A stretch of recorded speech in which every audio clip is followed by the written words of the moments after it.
Hola, buenos días. El día de hoy vamos a platicar temas súper importantes de la Ley Federal del Trabajo y algunas normas oficiales mexicanas. También algunos temas muy interesantes. Vamos a comenzar por hablar de lo que es el outsourcing. El outsourcing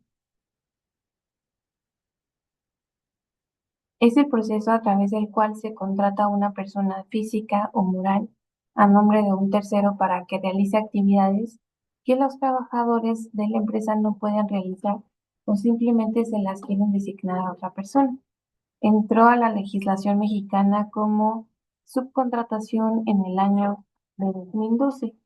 Con esta reforma nació en REPSE, que quiere decir Registro de Prestadoras de Servicios Especializados y obras especializadas en la cual deberán registrarse en el padrón todas las personas físicas o morales que presten servicios o ejecuten obras especializadas.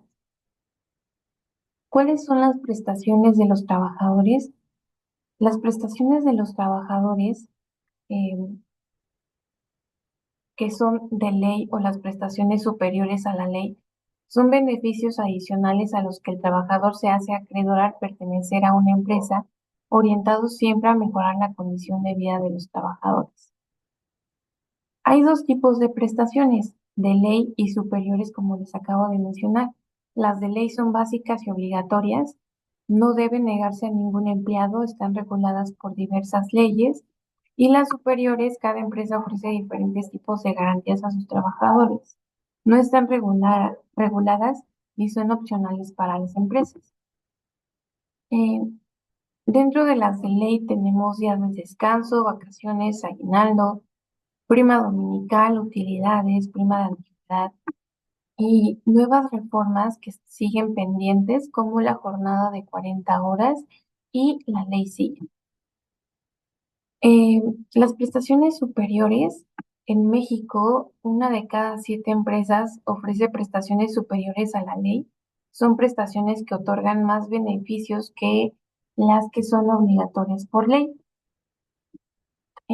Como ejemplo tenemos el fondo de ahorro, comedor, préstamos, bonos de puntualidad, bonos de productividad, fomento al deporte, becas, vales de gasolina, seguro de gastos médicos mayores, vales de despensa, servicios de guardería, seguro de vida, ayuda o servicio de transporte, automóvil, ayuda para útiles y uniformes escolares, descuentos y precios especiales por la empresa, servicio de estacionamiento, horarios flexibles. También tenemos prestaciones compartidas que se dividen en dos: las bipartitas, donde está el ISSSTE, el Fondo de Ahorro, el IMSS; las tripartitas, donde está el FOBISSSTE, el Afore y la Infonavit.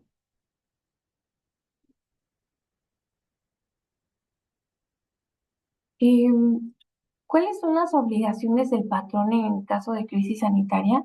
Bueno, de acuerdo con el artículo 132 de la Ley Federal del Trabajo, son obligaciones de los patrones cumplir con las disposiciones que en caso de emergencia sanitaria se fije la autoridad competente, así como proporcionar a sus trabajadores los elementos que señale dicha autoridad para prevenir enfermedades en caso de declaratoria de contingencia sanitaria. En el artículo 427, fracción 4, el patrón estará obligado a pagar a sus trabajadores una indemnización equivalente a un día de salario mínimo general vigente por cada día que dure la suspensión sin que pueda exceder de un mes. En caso de que la suspensión de labores exceda de un mes, los patrones no tendrán obligación de pago alguna, exceptuando a los teletrabajadores. También en caso de una declaratoria de contingencia sanitaria, no podrá utilizarse de mujeres en periodo de gestación, de lactancia y el trabajo de menores de 18 años. Y ya que estamos hablando de mujeres en periodo de gestación y de lactancia, vamos a platicar sobre la incapacidad por maternidad. Mm, un momento.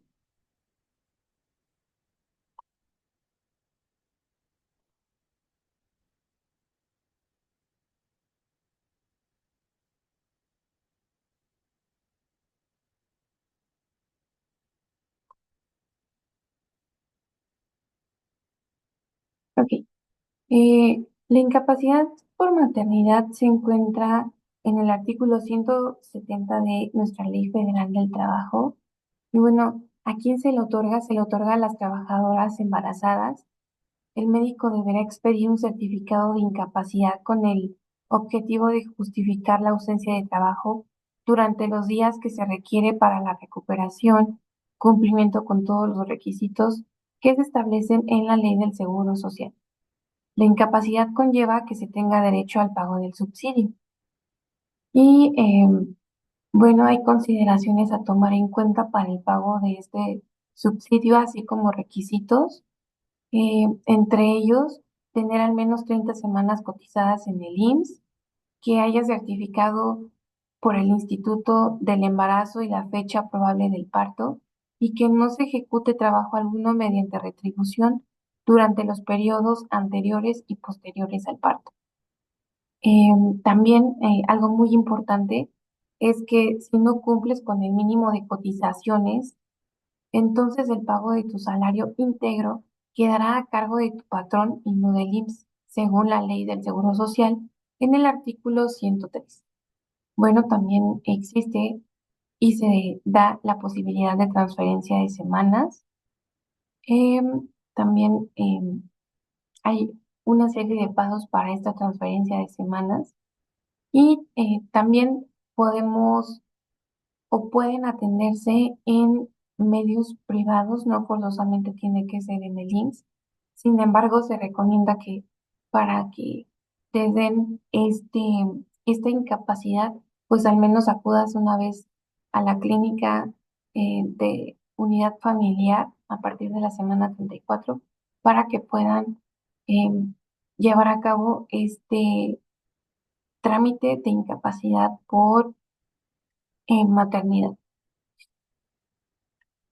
Ahora bien, vamos a hablar de los tipos de contratos que existen.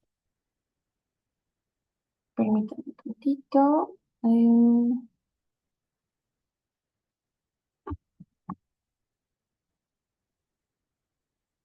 Ok.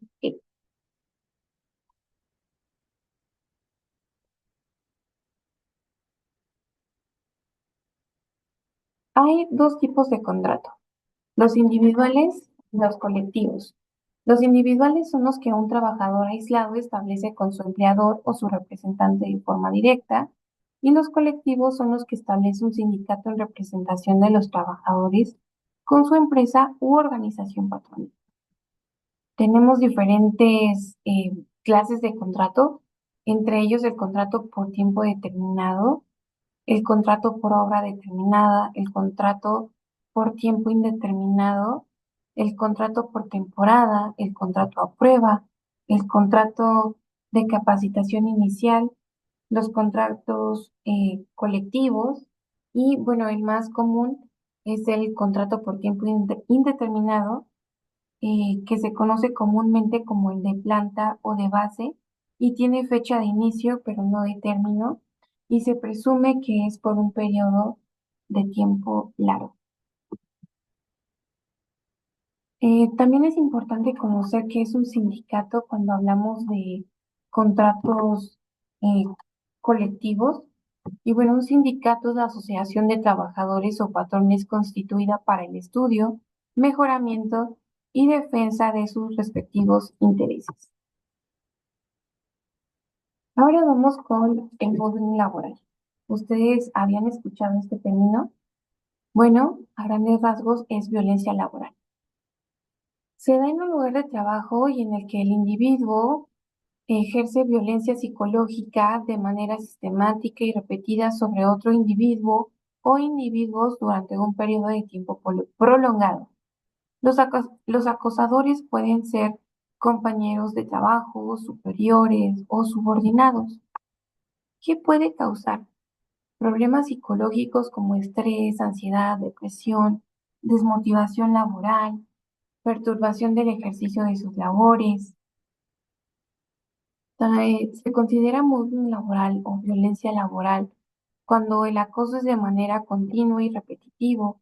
El acosador realiza actos que atemorizan al trabajador, por ejemplo, gritos, ridiculizar al trabajador, desprecio y cuando pone en peligro o perjudica la integridad del trabajador. ¿Cómo denunciar el acoso laboral? Bueno, primeramente debemos comunicar a la empresa esta situación. Después, tratar de recopilar pruebas, es decir, guardar mensajes, declaración de testigos, grabar llamadas, informes médicos y por último, denunciar. En México existen diversas instituciones en donde podemos denunciar estos actos de violencia, como la Secretaría de Trabajo y Previsión Social, el CONAPRED y el PROFEDET. Vamos a hablar ahora de las normas oficiales mexicanas y estas son regulaciones técnicas de observancia obligatoria expedidas por las dependencias competentes que tienen como finalidad establecer las características que deben reunir los procesos o servicios cuando estos puedan constituir un riesgo para la seguridad de las personas o dañar la salud humana. Las normas oficiales mexicanas son de cumplimiento obligatorio, mientras que las normas mexicanas son de cumplimiento voluntario, muchas veces requisito de los clientes. Al día de hoy existen 44 de estas mismas, 14 son aplicables a cualquier centro de trabajo y cada patrón deberá elegir las que le sean aplicables. La clasificación de las NOM es de la siguiente manera, normas, y tenemos normas de seguridad, normas de salud, normas de organización, normas especiales, normas de calidad en procesos de producción. Una norma muy importante es la NOM 035 que nos habla de los riesgos psicosociales y la cual tuvo mayor importancia cuando ocurrió la pandemia hace más de 3 años. Y a continuación vamos a ver de qué se trata o qué nos dice. Denme un momento. Ok,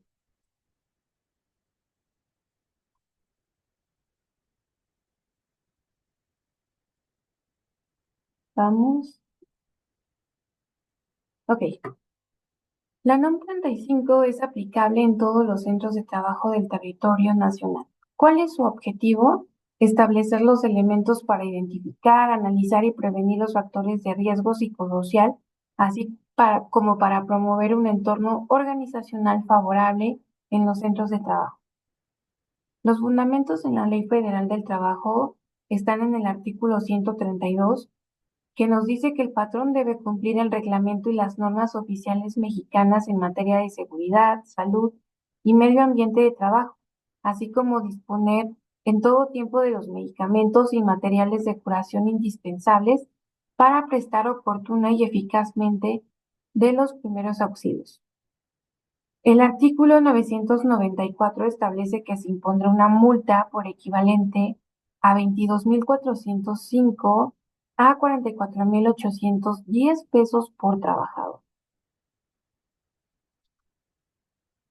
Mm, Los riesgos psicosociales, ¿cuáles son algunos de los riesgos psicosociales? Bueno, las condiciones del ambiente de trabajo, el exceso de exigencia más allá de las capacidades, el nivel de responsabilidad y carga mental, la falta de autonomía sobre el trabajo, los problemas de tiempo, ritmo y organización del trabajo, una mala definición de los roles de trabajo y el contenido de tareas, los conflictos en la relación vida-trabajo, los estilos de mando, la falta de comunicación, las situaciones de acoso, hostigamiento, discriminación y violencia. ¿Qué deben hacer los patrones ante esta norma, ante esta situación de riesgos psicosociales? Bueno, generar acciones para un ambiente de trabajo más favorable, aplicar cuestionarios para identificar factores de riesgo psicosocial y cuestionarios de entorno laboral. Los centros de trabajo deben establecer un mecanismo de recepción de quejas, identificar a trabajadores sometidos a un acontecimiento traumático y canalizarlos a atención médica, proporcionar información a los trabajadores y los trabajadores deben reportar acciones que generen un ambiente hostil, cumplir con la política de previsión de riesgos psicosociales en el centro de trabajo, evitar actos que dañen y evitar actos que dañen el entorno organizacional. Y bueno, hasta aquí ha sido todo por hoy. Agradezco mucho su atención y espero que estos temas les sean de mucha ayuda. Hasta pronto.